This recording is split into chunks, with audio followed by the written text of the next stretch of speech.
Dan pas babak terakhir itu sempat kayak deg-degan banget sih. Pas deg-degan itu aku kayak gimana caranya biar nggak deg-degan, aku liatin posisi Umi, oh posisi Umi udah menang nih, udah aman, jadi agak lebih calm down. Akhirnya waktu pas babak terakhir itu aku sempat kalah kualitas karena deg-degan itu. Akhirnya aku bisa comeback lagi karena waktu itu ada kesempatan posisi di mana aku ancam lawan aku mati. Akhirnya aku dapat lagi tuh kualitas yang tadi aku kalah gitu.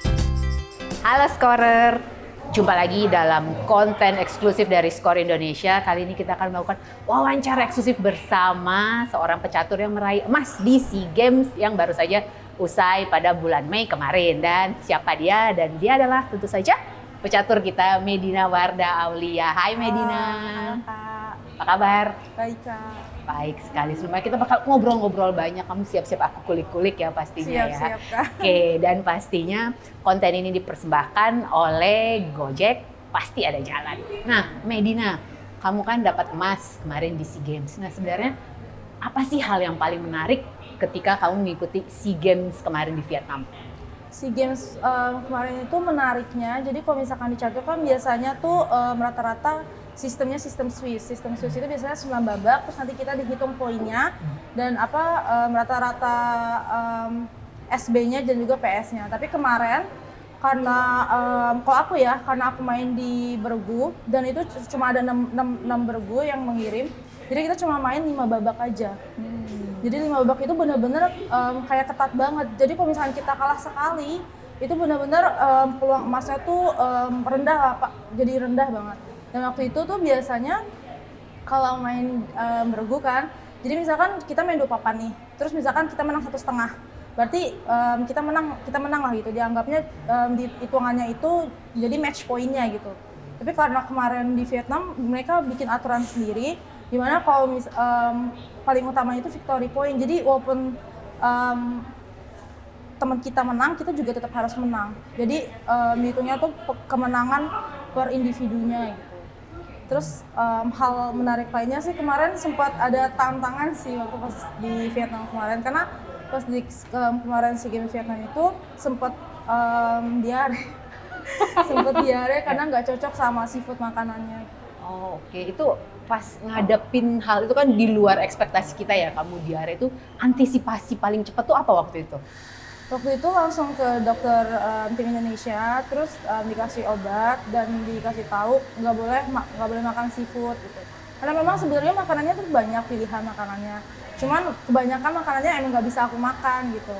Jadi rata-rata aku makannya itu seafood itu. Tapi akhirnya karena dokternya nggak dibolehin seafood, untungnya aku tuh tetap bawa ikan teri dicabein. Andalan aku itu kalau misalkan keluar negeri, jadinya aku aman sih. Setelah itu 3 hari 4 hari udah mulai sembuh. Oke, itu emang pasti ada jalan sih ya untuk proses dilalui untuk menjadi lebih baik. Salah satunya bahwa ini ya makanan yang sesuai dengan perut Indonesia banget ya. Nah itu kan akhirnya tadi kamu sebut tuh pakai dengan biasanya sistem Swiss ya, tapi kemarin main cuma 5 babak itu benar-benar persaingan ketat banget dong ya berarti. Terus akhirnya itu kamu dapat emas kan yang di nomor tim kan ya? Iya. Dan itu berarti sama Umi kan? Iya. Nah berarti itu tegang banget dong ketika kayak Umi harus benar-benar ngasih poin, kamu juga harus ngasih poin.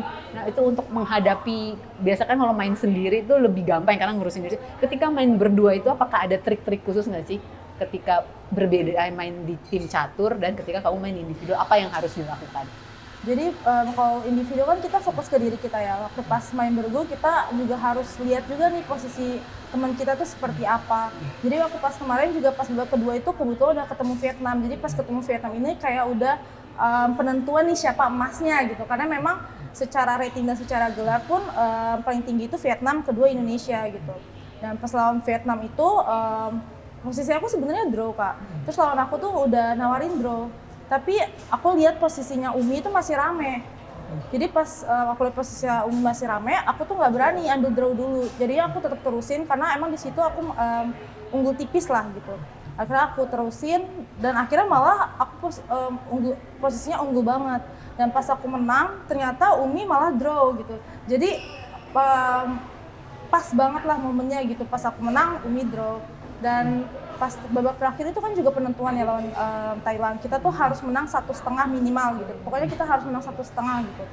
Dan pas babak terakhir itu sempat kayak deg-degan banget sih.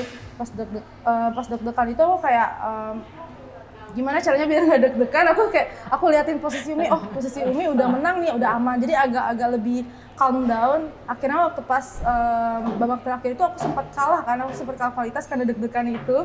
Akhirnya aku bisa comeback lagi karena waktu itu ada kesempatan posisi di mana aku ancam lawan aku mati. Akhirnya aku dapat lagi tuh kualitas yang tadi aku kalah gitu. Oke, jadi itu ketika kamu lagi nih di dalam pertandingan, biasanya kamu tuh mikirnya tuh berapa langkah ke depan sih? Atau kayak skenario biasanya kamu bikin mau ngambil satu langkah ini, kamu udah mikir berapa langkah ke depannya ketika mau memilih untuk melakukan satu langkah itu? Karena kemarin mainnya catur rapid kan, kita mainnya 15 menit plus increment 10 detik. Jadi karena waktunya agak cepat, jadinya biasanya kan kalau catur standar itu udah 10 langkah. Karena catur rapid kita 5 langkah gitu. Tapi memang waktu pas babak terakhir nggak ada kemungkinan juga ya untuk blunder karena pas di babak terakhir aku juga blunder kan pernah sekali gitu. Jadi kalau rapid itu memang tetap ada kemungkinan blundernya. Udah dipikirkan 5 langkah, tapi mungkin ada beberapa langkah juga yang mungkin keselip gitu. Kita miscalculate lah gitu. Jadi kalau ketika kamu sudah miscalculate seperti itu, untuk membalikan keadaan itu biasanya kamu butuh berapa langkah lagi untuk memperhatikan, kayak menantikan lawan melakukan kesalahan juga, atau seperti apa biasanya tipsnya untuk membalikan keadaan untuk biar advantage kembali ke kamu? Biasanya kalau misalkan udah kalah di catur cepat ataupun catur kilat, kita tuh harus bikin posisinya itu agak berantakan. Jadi karena rating kita lebih di atas daripada lawan kita, otomatis misalkan di posisi berantakan itu mereka lebih banyak pilihan langkah. Dan di saat banyak pilihan langkah itu biasanya tuh mereka tuh agak-agak blunder tuh. Dan di situ adalah kesempatan kita buat memperbaiki posisi gitu. Biasanya seperti itu. Oh itu sama kayak kita biasa dikasih pilihan makanan yang banyak, kita malah bingung ya mau makan yang mana ya. Dan kadang malah blunder kan. Oke. Oh itu tips yang bagus banget ya buat pecatur-pecatur cilik di Indonesia yang mau seperti Medina. Yang oh ya tadi aku lupa sebutin sih. Kalau Medina ini adalah sekarang memiliki gelar International Master ya. Ya, International Master Putra dan Mamang Grandmaster Wanita. Oke, nah itu untuk menuju GM-nya, kamu udah punya normanya atau seperti apa nih Medina? Untuk Grandmaster Putranya aku belum punya normanya, tapi sekarang lagi diusahakan lah sejalan aja dengan target-target jangka pendek aku. Iya, target ini ya, berarti sebentar lagi ya kita berharap ya kamu berharapnya seperti itu. Tapi kalau emang Grandmaster itu kan butuh latih tandingnya banyak, terus harus latihan terus menerus gitu. Jadi prosesnya itu emang nggak sebentar gitu untuk jadi Grandmaster Putra, dan mainnya tuh harus benar-benar sama cowok terus. Karena kalau misalkan kita terbiasa main sama cowok, jadi mindset kita pun mengikuti untuk jadi Grandmaster Putra itu. Gitu. Iya, bener banget sih. Tapi sekarang nih kalau nggak salah kamu masih melanjutkan sekolah lagi ya. Iya. Jadi pasti agak sulit lah ya untuk lebih rutin ikut kompetisi, karena kan kita tahu lebih banyak kompetisi itu di Eropa atau mungkin kayak di luar Indonesia ya, itu untuk mengejar titel kamu di Grandmaster. Nah, ini gimana nih? Mau ceritain dikit dong soal kuliahnya sekarang, Medina? Kalau sekarang sih pas S2 kebetulan karena online ya, jadi itu emang lebih fleksibel untuk waktunya. Tapi tetap seperti waktu pas S1 sih, jadi pas lagi ada turnamen apa, biasanya aku lihat jadwalnya tuh di tanggal berapa, dan juga aku lihat jadwal UTS sama UAS tuh di tanggal berapa. Jadi sebelum itu kan biasanya tuh seminggu sebelum UTS UAS tuh biasanya udah mulai banyak-banyak tugas nih. Jadi biasanya tuh aku mulai cicil nih. Biasanya tugas ini nih kayaknya pasti ujiannya tuh ini gitu. Terus biasanya aku mulai baca-baca, rangkum-rangkum kayak gitu. Jadi nanti waktu pas ujian pun aku baca-baca dikit tuh udah langsung nyangkut lah gitu. Jadi bisa untuk ngejarnya lah gitu. Jadi tips kamu untuk atlet yang lain dan pecatur muda yang lain juga mau melanjutkan sekolah dan juga mau berkompetisi itu seperti apa mengatur waktunya? Kalau menurut aku sekolah itu penting. karir di olahraga pun penting atau karir lainnya. Jadi kalau misalkan kita mau melanjutkan dua-duanya, kita pastinya harus lihat dulu nih yang pertama, sekolahnya ini mendukung nggak atau universitasnya ini mendukung nggak untuk kita dispensasi. Kemarin kebetulan aku tuh pas S2 lanjut S1, dari S1, jadi fakultasnya tuh udah yang sama kayak pas S1. Jadi dosen-dosennya tuh udah tahu dan mereka tuh udah memang mendukung lah untuk aku dispen atau misalkan aku izin. Jadi izinnya pun lebih gampang gitu. Yang kedua, gimana caranya kita tuh untuk lebih mengatur jadwal-jadwal, kayak misalkan kita harus benar-benar rinci ini kita pertandingannya mau seperti kapan gitu. Terus biasanya kan jadwal latihan tuh full ya dari jam 9, kalau aku ya dari jam 9 sampai jam 5. Nah nanti dari jam 9 sampai jam 5 itu misalnya ada istirahat. Biasanya kalau misalkan istirahat itu kalau misalkan emang lagi mepet banget, udah lagi banyak tugas atau apa tuh kita usahain buat ngerjain tugas-tugasnya itu. Jadi tidak wasting time untuk istirahat, tapi istirahat lah boleh bentar, tapi kita harus tetap keep up tugas-tugas yang lainnya juga. Bener banget ya, bener-bener keep up dan bener-bener kamu tahu apa goals kamu ya. Jadi itu semua dilakuin dengan pemilihan waktu yang baik dan itu dia pasti ada jalan untuk setiap proses yang dilalui untuk menjadi lebih baik ya. Dan kamu adalah kamu mahasiswa S2 Universitas apa? Universitas Indonesia. Ngambil apa sekarang? Kebijakan publik. Kebijakan publik, semangat ya tesisnya ya. Nah, Tadi kamu kan udah nyeritain gimana kamu mengejar mimpi kamu untuk menjadi GM dan kita pasti berharap ya kamu mencapai gelar GM ya. Terus kita ngomongin soal catur di Indonesia nih, kita sebenarnya di level Asia Tenggara itu kalau dibandingin dengan negara Asia Tenggara, terus kayak level Asia dan level dunia, Indonesia tuh ada di level mana sih? Kalau misalkan di antara Asia Tenggara ya, kita tuh sama Vietnam itu kalau misalkan di putra mungkin jauh lebih unggul Vietnam. Tapi kalau misalkan di putri kita udah mulai bisa menyaingi Vietnam karena seperti kayak kemarin di SEA Games 2019 emas di putrinya kan dapat dari Indonesia dan kita bisa berhasil menjadi juara umum. Tapi kemarin karena emang SEA Games-nya lagi di Vietnam dan mungkin mereka benar-benar mengarahkan semua tenaganya untuk bisa menjadi juara umum.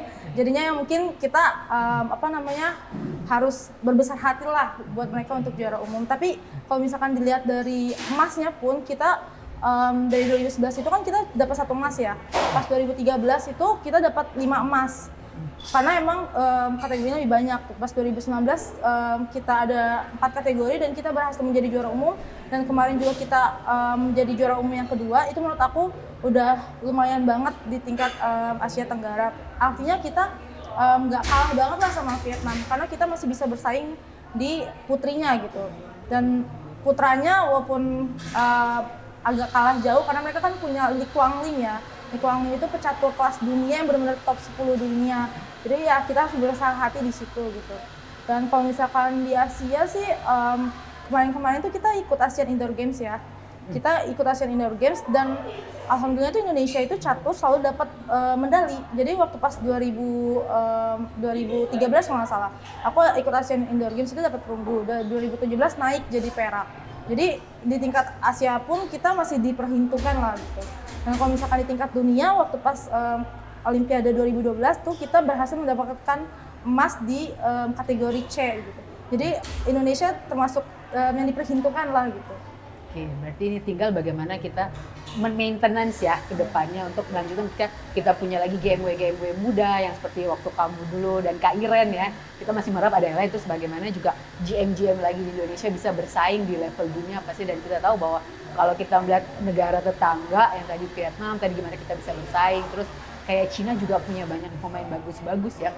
Jadi kita berharap tentunya pasti Percasi juga sudah melakukan pembinaan yang sangat baik dan kamu juga masih ini ya masuk terus dalam tim Indonesia dan terus membela nama Indonesia. Nah, kamu kan sudah dari umur berapa waktu itu kamu mulai catur pertama kali?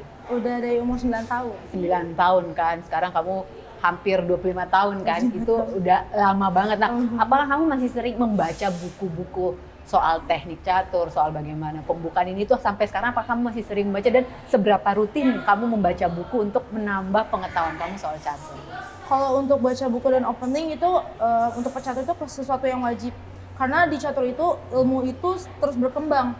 Jadi kayak opening tuh ada opening baru, varian-varian baru dan taktik-taktik pun terus-menerus dikembangkan gitu. Bagaimana caranya nanti di posisi seperti ini jadi kita udah udah tahu nih bagaimana strateginya gitu. Jadi untuk pecatur sebenarnya harus setiap hari ya megang catur, minimal itu sejam lah untuk megang catur. Kalau nggak update opening, kalau nggak paling pentingnya itu problem solving. Jadi kalau misalkan problem solving kan otak kita tuh kayak tetap bekerja, bagaimana cara misalkan kayak di posisi seperti ini, bagaimana cara menangin, bagaimana strateginya gitu. Jadi kalau untuk catur tuh emang tetap harus baca-baca buku dan juga tetap update opening, update semua ilmu-ilmunya, karena emang catur itu ilmu yang terus berkembang gitu. Jadi kita nggak bisa stuck di situ aja untuk tidak mengasah ilmu kita, tapi kita tetap harus mengasah ilmu kita terus, karena di dunia internasional pun karena teorinya semakin banyak, semakin bervariasi, jadi kita pun harus mengikuti, karena kalau enggak nanti pas pertandingan internasional kita udah kalah teori duluan nih sama pecatur-pecatur lainnya. Dan kita kan ada kayak namanya engine ya untuk analisa opening. Jadi di itu juga kita harus di opening pun kita harus tetap update. Karena kalau misalnya nggak update nanti 15 langkah kita udah kalah gitu. Udah kalah duluan. Kalau nggak kalah waktu, kalau nggak kalah catur udah.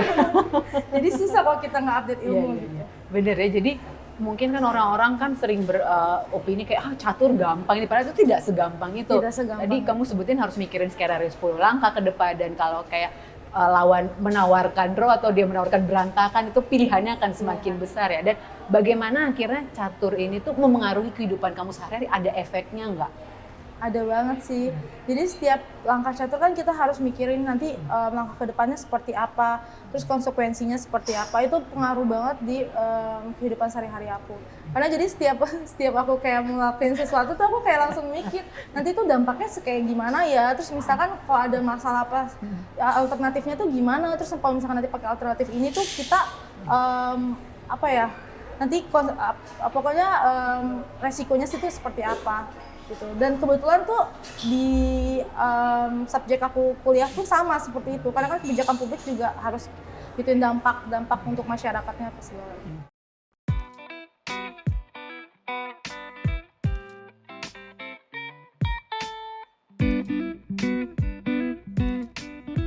Terus banyak juga yang menganggap kalau caturnya cuma mikir doang. Kamu latihan fisik juga nggak? Kalau di pelatnas sih nggak secara formalitas ya, tapi kalau misalkan individu rata-rata latihan. Kalau aku sendiri itu berenang sama jogging. Tapi kalau yang lainnya mungkin preferensi individu masing-masing. Oke, karena kita selain punya jiwa yang kuat, pikiranku juga harus fisik yang kuat ya. Karena catur juga kan misalkan kalau main catur standar tuh kita 6 jam mainnya kan. Jadi kalau misalkan kita nggak kuat fisik, kita pasti nanti mikirnya tuh berantakan dan malah bisa blunder gitu. Jadi catur itu mungkin di olahraganya itu di situ, karena kita harus punya ketahanan fisik yang kuat buat bisa berpikir dan selama 6 jam itu kan. Bener. Duduk, mikir, terus habis itu kayak ngelihat lawannya, aduh kan ngapain sih nih orang kayak gitu. Nah itu pertandingan terlama kamu tuh berapa jam? Aku waktu itu pernah 6 jam, 8 jam kalau nggak salah. 8 jam kayaknya kalau nggak salah. Waktu itu lawan siapa dan di mana, masih ingat nggak? Aku lupa lawan siapanya, tapi waktu itu kalau nggak salah di kejuaraan dunia Under 20 di Turki. Pas aku dapat women grandmaster.